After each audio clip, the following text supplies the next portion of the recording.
Welcome to the Arlington Street Church podcast. Founded in 1729, Arlington Street continues today as a gathering place for progressive people of faith in the greater Boston area and beyond. We are located at the corner of Arlington and Boylston Streets, across from the Public Garden in Boston, Massachusetts. Please visit ascboston.org for more information about this historic Unitarian Universalist congregation. Arlington Street Church, gathered in love and service for justice and peace. Now Moses kept the flock of Jethro, his father-in-law, and he led the flock to the backside of the desert and came to the mountain of God. And the angel of the Lord appeared unto him in a flame of fire out of the midst of a bush. And he looked, and behold, the bush burned with fire, and the bush was not consumed. And Moses said, I will now turn aside and see this great sight, why the bush is not burned. And when the Lord saw that he turned aside to see, God called unto him out of the inside of the bush and said, Moses, Moses. And Moses said, Here am I. And he said, Draw not nigh hither, put off thy shoes from off thy feet, for the place whereupon thou standest is holy ground. I love this story. But I will admit to you my concern that if I encountered a burning bush in the middle of the wilderness, I might hurry past it. Yes, spiritual practice informs my entire life, but unless it's scheduled weeks in advance, there's just no time for one more experience of holiness. How about you? My beloved colleague, Victoria Safford, who serves the White Bear Unitarian Universalist Church in Menominee, Minnesota, tells this story. I was coming out of the church at dusk. No one was around. Just as I came out into the parking lot, a pickup truck whipped into one of the farthest spaces from the building and shut off its lights. I saw a guy get out, heard the car door slam, looked again, and he had disappeared. There was nowhere he could have gone. I waited a few moments. My car was on the far side of his truck.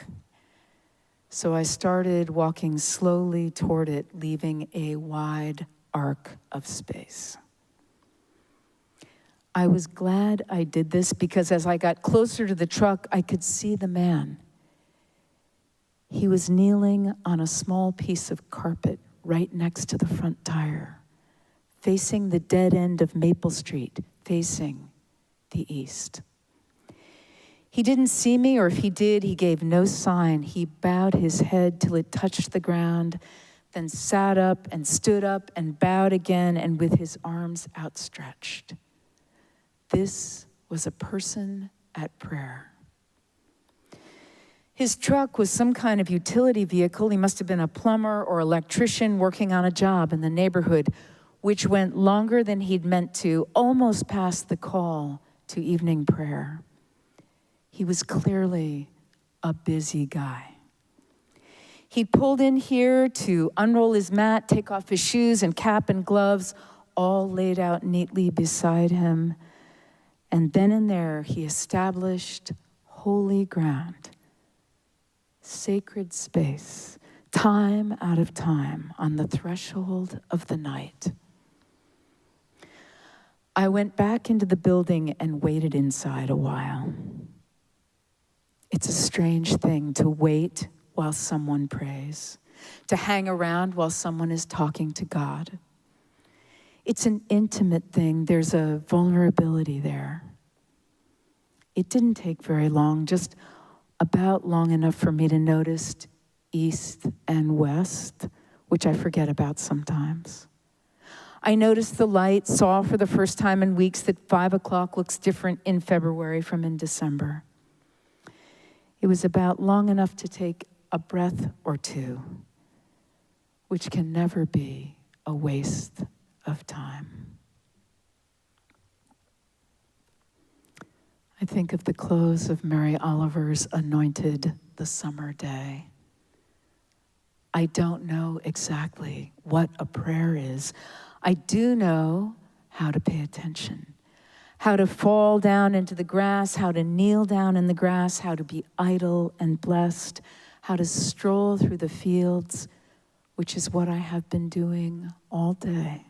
Tell me, what else should I have done? Doesn't everything die at last and too soon? Tell me, what is it you plan to do with your one wild and precious life? This is a sermon in praise of turning aside or kneeling down or taking a breath or two. We are driven to distraction. In 1941, Thomas Kelly, a Quaker, wrote, "Our lives grow too complex and overcrowded. Even the necessary obligations that we feel we must meet grow overnight like Jack's beanstalk. We're weary and breathless. In regret, we postpone till next week or next year that deeper life of unshakable composure in the holy presence, the life where we sincerely know our true home. We postpone for this week, this day, this hour is much too full. And we know and regret that our life is slipping away with our having tasted so little of the peace and joy and serenity we are persuaded life should yield to a soul of wide caliber." That was over 80 years ago. And I'm positive it's only gotten worse. I won't dwell on this, but let me just say that the news isn't helping. That unrelenting tsunami that floods our lives with details of devastation from around the world. A journalism professor writes, "The news has become so addictive, it's hard to step away, even for a few hours. But the constant wash is emotionally draining and physically harmful. I joke that we need trauma care, but I'm not really joking at all." While fully embracing their responsibility to stay informed, our own Alma Antoniadi and Gail Janess stopped watching the news at night. "All it does is make me angry," Alma says. Another parishioner says, "I'm filled with anxiety and a constant sense of dread." Another says, "I can't afford to be this sad." And yet another says, "I want to be informed, but I can't live like this. The news feels toxic. I'm trying to manage my experience." Yes, to be solid citizens of this fragile democracy, we need to know what's what. But to survive, we need a mediating influence, something that comforts us, holds and upholds us. British Quaker leader and advocate of religious freedom, William Penn, said, "True religion does not draw us out of the world, but enables us to live better in it and excites in us endeavors to mend it." True religion, true spirituality. What might that look like for us, keeping appointments with holiness? Author Annie Dillard writes, "Every day is a God. Each day is a God, and holiness holds forth in time. I worship each God. I praise each day." Abraham Joshua Heschel calls it making sunset our business. Rabbi Heschel was born in Poland in 1907 of a long line of Orthodox Jewish rabbis. He studied at yeshiva, then went to Berlin to pursue his doctorate as well as ordination. Back in Warsaw, 6 weeks before Germany invaded Poland, Rabbi Heschel left for work in London. Many members of his family, including his mother and 3 sisters, perished. In 1940, Rabbi Heschel arrived in New York to serve on the faculty of Hebrew Union College, where he served as a professor of Jewish philosophy and mysticism. He became a leader in the civil rights movement, and he and Reverend Dr. Martin Luther King Jr. became friends. Rabbi Heschel recalled joining Dr. King for the Selma to Montgomery March for voting rights and feeling, he said, like his legs were praying as he walked next to Dr. King. But backing up, this brief paragraph from his time of study in Germany, his first time away from home. I became increasingly aware of the gulf that separated my views from those held at the university, he writes. The questions I was moved by could not even be adequately phrased in categories of their thinking. The problem to my professors was how to be good. In my ears, the question rang, how to be holy. To Judaism, the idea of the good is penultimate. It cannot exist without the holy. We cannot be good unless we strive to be holy. In those months in Berlin, he wrote, I walked alone in the evenings through the magnificent streets. There were concerts, theaters, and lectures by famous scholars, and I was pondering whether to go to the new Max Reinhardt play or to go to a lecture about the theory of relativity. Suddenly, I noticed the sun had gone down. Evening had arrived. From what time may one recite the Shema, the heart of daily prayers, in the evening? I had forgotten God. I had forgotten that sunset is my business, that my task is to restore the world. So I began to utter the words of the evening prayer. Blessed art thou, Lord our God, King of the universe, who by his word brings on the evening twilight. Can we, too, make sunset our business? Maybe you think, oh, it won't make a difference. But you know, we're like the starfish. Do you remember anthropologist Lauren Isley's story, The Star Thrower? The narrator arrives in Costabel, a coastal village in Spain. Walking the beach one pre-dawn morning, he writes, long-limbed starfish were strewn everywhere, sprawling where the waves had tossed them as though showered down through the night sky. Ahead of me, a giant rainbow of incredible perfection had sprung, shimmering into existence. Toward its foot, I discerned a human figure standing, as it seemed to me, within the rainbow, gazing fixedly at something in the sand. He stooped and flung an object beyond the breaking surf. I labored another half-mile toward him. In a pool of sand and silt, a starfish had thrust its arms up stiffly and was holding its body away from the stifling mud. It's still alive, I ventured. Yes, he said, and with a quick yet gentle movement, he picked up the star and spun it out over my head and far out into the sea. It may live if the offshore pull is strong enough, he said. He stooped again and skipped another star neatly out across the water. The stars, he said, throw well. One can help them. He tossed another star, skimming it skillfully far out over the ravening and tumultuous water. Later, the narrator reflects on a point of land I found the star thrower, turning the wheel of compassion from life to death and back to life again.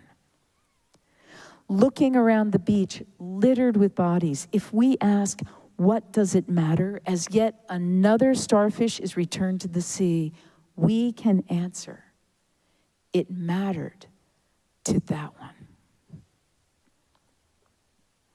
It matters to us. Answering to our own version of the Jewish Shema, the Muslim call to prayer, or the divine office of Christianity, marking the cycle of hours with tolling bells at sunrise, 6, 9, noon, 3, 6, and 9, matters. Benedictine monk Brother David Stendhal Ross says, bells or no bells, I pray. I let the silence drop like a pebble into the middle of my day and send the ripples out over the surface in ever-widening circles. No matter what he's doing, he stops to be present. A Unitarian Universalist colleague says, will my spiritual practice make a difference to the future of the country? I'm not sure. In the part of my spirit where injustice is tearing a hole, I think so. Queen Cheryl has an app on her phone that randomly sets off a meditation bell roughly every 2 hours. Picture this: at the sound of the bell, the students in her busy training room at Dunkin' Donuts all stop, mid-sentence, mid-gesture, mid-donut, and just breathe. Just breathe. Lois Hartsoff notices the sky.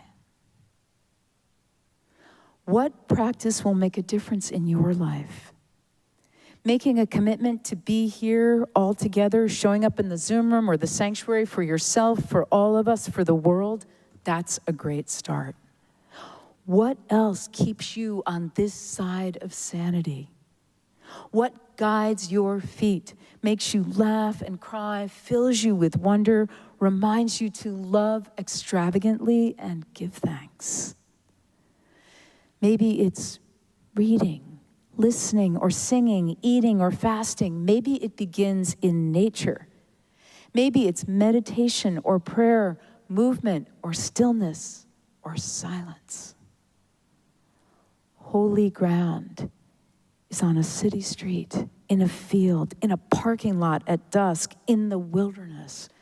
Pay attention. Beloved spiritual companions, I invite you to join me in the spirit of meditation, prayer, silence, with these words from civil rights activist and the first African American to earn a doctorate at Harvard, W.E.B. Du Bois, from his book, Prayers for Dark People. Remember that you can substitute love for all the names of the divine. Let's breathe. This is the day, O God, when the floods of thy world sunshine billow out over our lives, and the shimmer and shine of things make it seem good and pleasant to walk on green earth. Let us enjoy all that thou hast given us, but let us do more than enjoy. Let us work while the day dawns and sow for the harvest and strive for that inner light, which shall shine in the day when sun fails and moons are dim and the joy of living seems trembling to the dust. Give us this wisdom in this thy day, O God, and in thy night rest. Let's breathe. Amen.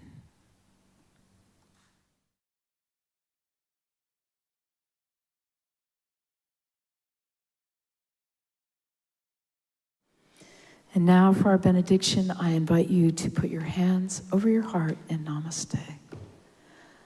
I bow to the divine in you. Reverend Theodore Parker lived from 1810 to 1850. He was a Unitarian minister, a transcendentalist, and an abolitionist. These are his words. Be ours a religion, which like sunshine goes everywhere. Its temple, all space, its shrine, the good heart, its creed, all truths, its ritual, works of love, its profession of faith, divine living. Let us keep this faith, beloveds, and pass it on.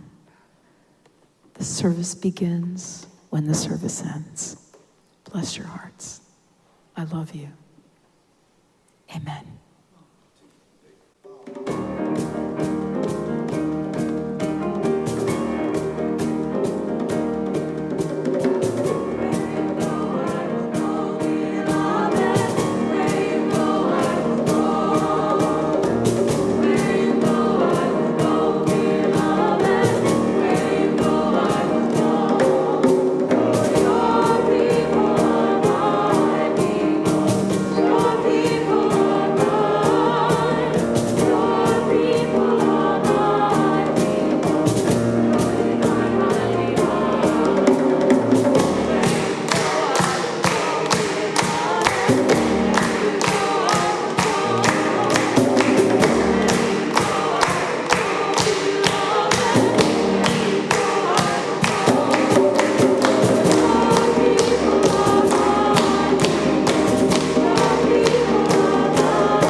Please visit ascboston.org for more information about this historic Unitarian Universalist congregation. Arlington Street Church, gathered in love and service for justice and peace.